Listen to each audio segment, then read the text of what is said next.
अस्सलाम वालेकुम व्यूअर्स, मैं हूं आपका मेज़बान मलिक ताहर आपकी खिदमत में हाजिर। आप देख रहे हैं हमारा चैनल 10 न्यूज़। व्यूअर्स, पंजाब में इलेक्शन का ऐलान हो चुका है। सुप्रीम कोर्ट की जानिब से ये वाज़िया अहकामात इदारों को जारी कर दिए गए हैं कि 14 मई को पंजाब भर में इलेक्शन करवाए जाएं। और जिस तरह से पंजाब में और दीगर सूबों में पीटीआई की मकबूलियत में दिन ब दिन इजाफा होता चला जा रहा है, जहां ये नून लीग के लिए खतरा है, वहां ये पीटीआई के लिए भी एक चैलेंज है कि आइंदा इलेक्शन में किन उम्मीदवारों को मैदान में उतारा जाए। हर हलके में 3 से 4 कैंडिडेट मौजूद हैं पीटीआई के पास।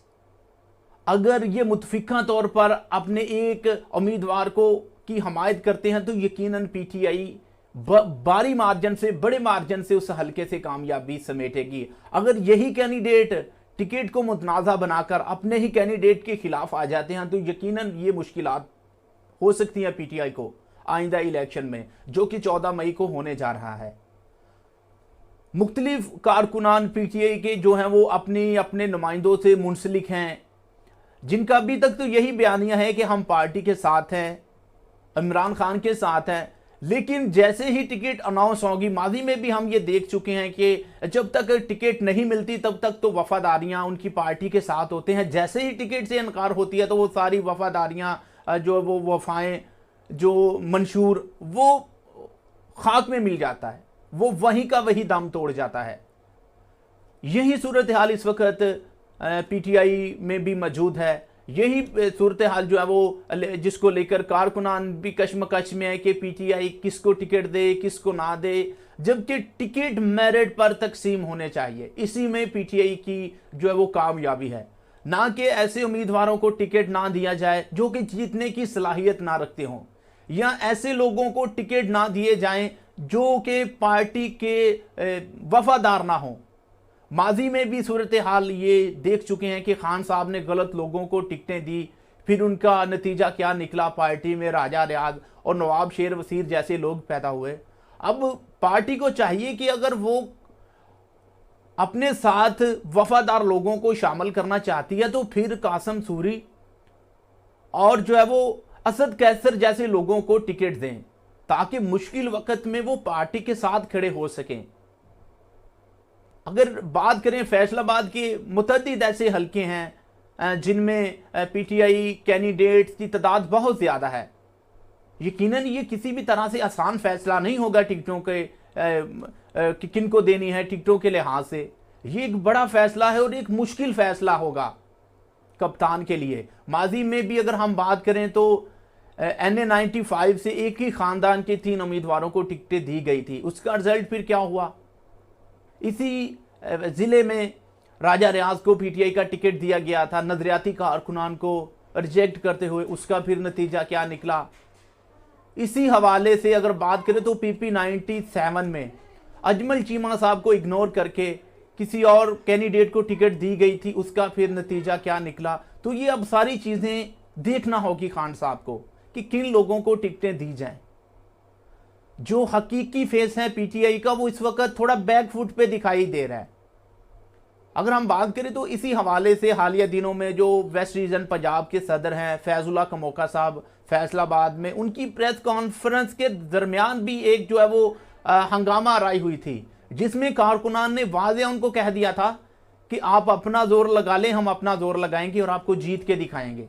यानी कि पीटीआई के अंगेंस्ट कुछ लोग आ रहे हैं, कारकुनान अंगेंस्ट आ रहे हैं, जिसकी सबसे बड़ी वजह यह है कि वफादार लोगों को पीछे धकेला जा रहा है और जो फसली बटेरे हैं, जो पैराशूटर हैं, उनकी पार्टी में जो है वो आला सतह तक रसाई उनको दी जा रही है। नजरियाती कारकुनान जो मंशूर से तो अटैच है, खान से तो अटैच है, लेकिन पार्टी कारकुनान के रवैये से नाखुश दिखाई देता है। अगर ये सिलसिला बंद ना हुआ तो यकीनन आइंदा इलेक्शन में पीटीआई के लिए मुश्किलात बढ़ सकती हैं।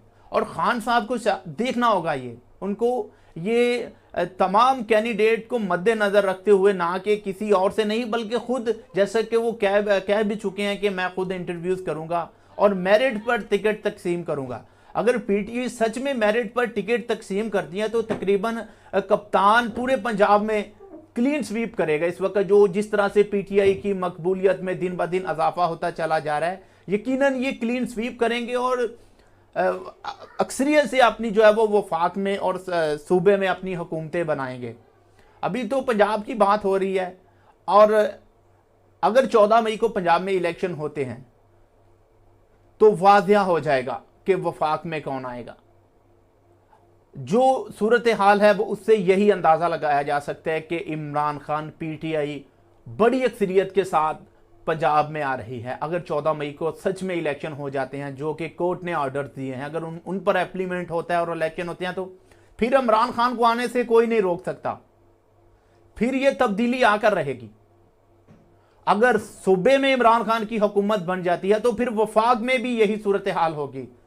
अगर यहां से जो भी पार्टी पंजाब का इलेक्शन जीतेगी, वफाक उसके लिए उतना ही आसान हो जाएगा। जिस वजह पीडीएम अब यही चाहती है कि किसी ना किसी तरह से इलेक्शन से राह फरार अख्तियार किया जाए, क्योंकि उनको अपनी हार वाज़िया नजर आ रही है, उनको अपनी शिकस्त वाज़िया नजर आ रही है।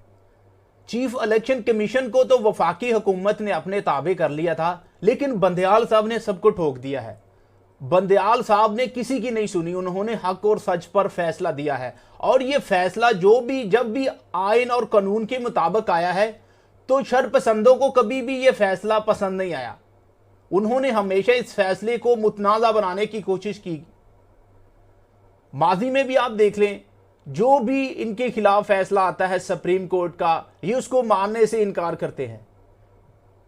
लेकिन सुप्रीम कोर्ट का फैसला जुटलाना या उससे इनहराफ करना आसान नहीं होगा इनके लिए। इनके लिए मजीद मुश्किलात पैदा हो जाएंगी अगर इन्होंने 14 मई को पंजाब में इलेक्शन ना करवाए तो। फिर नहली की तलवार भी इन पर लटक सकती है, फिर ये मामला इनके हाथ से निकल जाएगा। ये अवाम की आवाज़ है, ये जमहूर की आवाज़ है कि 14 मई को इलेक्शन करवाएं। जहां ये कोर्ट ने मोहर लगा दी है, वहां अवाम के भी यही तासुर हैं, यही जज्बात हैं कि अब इलेक्शन हो। जिसे अवाम चाहेगी वही असम्बलियों में जाएगा, वही पार्लियामेंट में जाएगा, और जिसे अवाम मुस्तरद कर देगी वो चुपचाप अपने घर को चला जाए। लेकिन पीडीएम क्या चाह रही है? यही चाह रही है कि इलेक्शन रोको। अब ये इलेक्शन रुकवाने के लिए पंजाब में महाजाराई गर्म करेंगे, अनारकी फैलाने की कोशिश करेंगे, कोर्ट के फैसले को मुतनाज़ा बनाने की कोशिश करेंगे, जो कि आने वाले वक्त में इनके लिए मजीद मुश्किलात पैदा करेगा। अब बेहतरी इसी में है, अफियत इसी में है सबकी। तमाम सियासी जमातों को मिल बैठकर इलेक्शन की तरफ जाना होगा। अगर ये आपस में ऐसे ही कशमकश में रहे, एक दूसरे से तलख तंदोतेज जुमलों का इस्तेमाल करते रहे, तो ये पाकिस्तान की सियासत के लिए बेहतर नहीं होगा। इमरान खान साहब ने तो मुज़ाकरात के लिए बात करने को आमादगी जाहिर की थी, लेकिन पीडीएम की जमातें किसी भी तरह से इलेक्शन के नाम पर मुज़ाकरात नहीं करना चाहती थी। आखिर क्या वजह है? ये इलेक्शन से इतने खौफज़दा क्यों हैं? ये अवाम को उसके हक से क्यों महरूम करना चाहते हैं? 14 मई को इलेक्शन होने हैं, ये सुप्रीम कोर्ट वाज़िया कह चुकी है, लेकिन फिर भी मैं ना मानू की रट पर हैं। जजेस को मुतनाज़ा बनाया जा रहा है, फैसलों को मुतनाज़ा बनाया जा रहा है, अवाम को वोट के हक से महरूम किया जा रहा है, लोगों में अबाहम पैदा किया जा रहा है कि इलेक्शन नहीं होंगे। जबकि दूसरी तरफ पीटीआई जो उम्मीदवार हैं, उन्होंने तो अपनी बाज़ाब्ता कैंपेन सियासी मुहिम हलकों में शुरू कर दी है, लेकिन पीडीएम लोगों में जाकर ये बातें कर रही है कि इलेक्शन नहीं होंगे, कोर्ट के फैसले को चैलेंज करेंगे। अब ये चैलेंज भी नहीं हो सकता। तो बेहतरी इसी में है, मुल्क किसी भी तरह से महाजराई का मुतहम्मल नहीं हो सकता। अब तमाम सियासी जमातों को मिल बैठ कर एक जामिया हिकमत अमली अपनानी चाहिए कि पाकिस्तान को अब बहरानों से कैसे निकालना है। जो भी हुकूमत आएगी उसके हाथ में कुछ जादू की छड़ी नहीं होगी कि वो ऐसे करेगी और मुल्क के हालात बेहतर हो जाएंगे। अब हम सबको एक कौमी दायरे में खड़ा होना पड़ेगा। इस सियासी महाजराई का हमारी जो इकॉनमी है वो तबाहाली का शिकार है। बेरोजगारी बड़ी तेजी से मुल्क में बढ़ती चली जा रही है। अवाम के लिए मुश्किल से मुश्किल वक्त आ रहा है, कहीं पर भी बेहतरी दूर दूर तक दिखाई नहीं देती।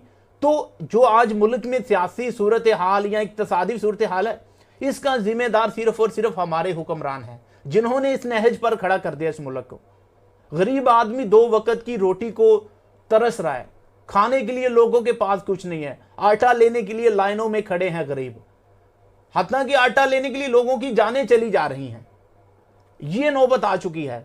अगर अभी भी हमारे हुक्मरानों ने होश के नाखून ना लिए तो फिर हम जिस तरफ जाएंगे हमें कोई तबाही से नहीं बचा सकता। अल्लाह ना करे कि हम उस तरफ जाएं, लेकिन ये सूरत हाल इस वक्त वो पैदा हो रही है। इस वक्त मुल्क में सूरत हाल पैदा हो रही है, एक आईनी बहरान पैदा किया जा रहा है। तो अल्लाह ताला हम सब का हामी और नासर हो। आज के लिए इतना ही, इंशाल्लाह नए प्रोग्राम के साथ फिर आपकी खिदमत में हाजिर होंगे। तब तक के लिए मुझे दीजिए इजाज़त। अपना और अपने इर्द गिर्द के लोगों का, ख़ास तौर पे अपने माँ बाप का रखिएगा बहुत सा ख्याल। इंशाल्लाह फिर होगी दोबारा मुलाकात। अल्लाह हाफिज़।